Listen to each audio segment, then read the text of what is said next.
Let's see, they're already forming up. They come down and around turn 14. Pace car has pulled off.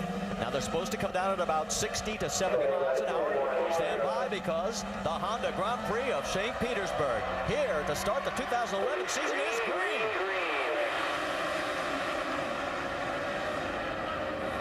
Oh, they're going to try 4 wide. We have contact and a huge crash right in the first corner, and the car's upside down. Helio Castro Neves involved. Scott Dixon is involved. The 27 Mike Conway. And I cannot tell who that is. That's, oh, it's Marco Andretti. Conway's got problems. You see the right rear suspension is broken on his car. The 6 of Ryan Briscoe also involved. And look at Dixon. Remember, he talked about it. For the last 3 years, he has not been around for the finish of this race. And it looks like he may not be again. Now the 0-2 of Oriol Servia gets refired and back underway from Ryan Briscoe's onboard camera. Just a lot of carnage in turn 1, something that drivers certainly could avoid. They're going to upright the car right now. Marco Andretti, I'm sure, will just climb out. These cars are built so strong, as you see his dad, Michael Andretti, looking on. Knows how strong these cars are. Probably not very worried about the safety of Marco. As a driver, Marty, I can tell you you're more aggravated about not being in the race at this point in time. There's Grandpa looking on as well with a very concerned look. Not the first time that Marco has been on his lid. Remember Indianapolis a few years ago, got upside down there. The crowd giving Marco a hand as he climbs out. He is not happy, as you would expect in this situation.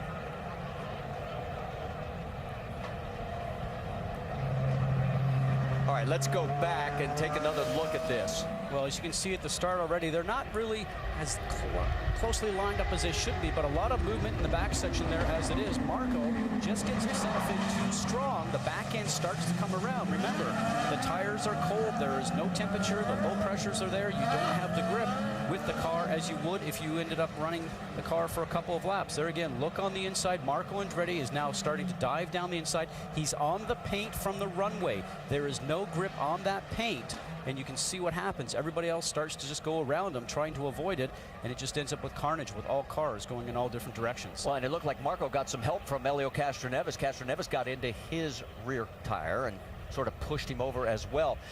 I go back to Al Unser Jr. talking in the drivers' meeting. He said, guys, you got to take care of each other through these first couple of corners. Obviously, didn't take enough. Let's just ride along.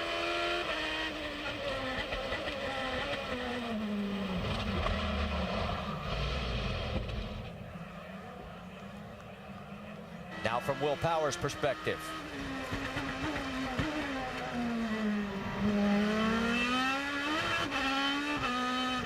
Dario, the only 2 to get through there absolutely clean.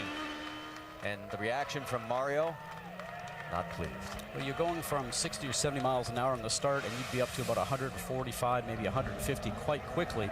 We talked there again about the Petersberg as the first start to the year did not go as planned. As we watch down the left-hand side of the racetrack, the driver's right, you can see Marco pulling out and starting to make a move. The car behind him, Helio Castro Neves, we're wondering if he just tags Marco just to send the back end of Marco's car around. Look at the contact there. Certainly didn't look like Marco was going to have enough room to get through, but I would say definitely the the Penske car turned around and tagged him in the backside and just spun Marco around. Let's check in with him, Jamie. Well, Marco, he walked down here and he says he's okay. And Marco, you've seen it from different angles. What happened? I think Helio misjudges braking by about a football field. I had a good one going. I was gonna have it woed up and turned, inside of Briscoe, but that's what happens. We try to start so close together. It's great for the fans, but it's no good for me today. Glad he's all right, guys. He's got a smile on his face, but there's a lot of upset race car drivers down here.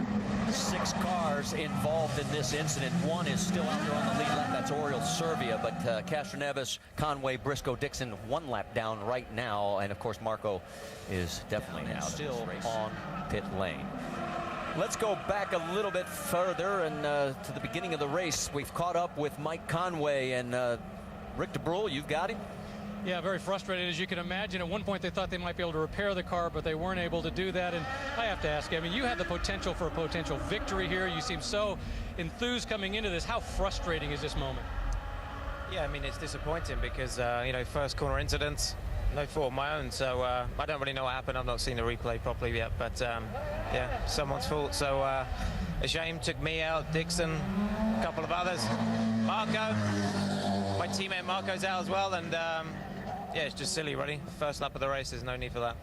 Did you have a strategy for those double foul restarts? Had anybody talked about maybe taking it easy? And obviously, once the race started, it went away?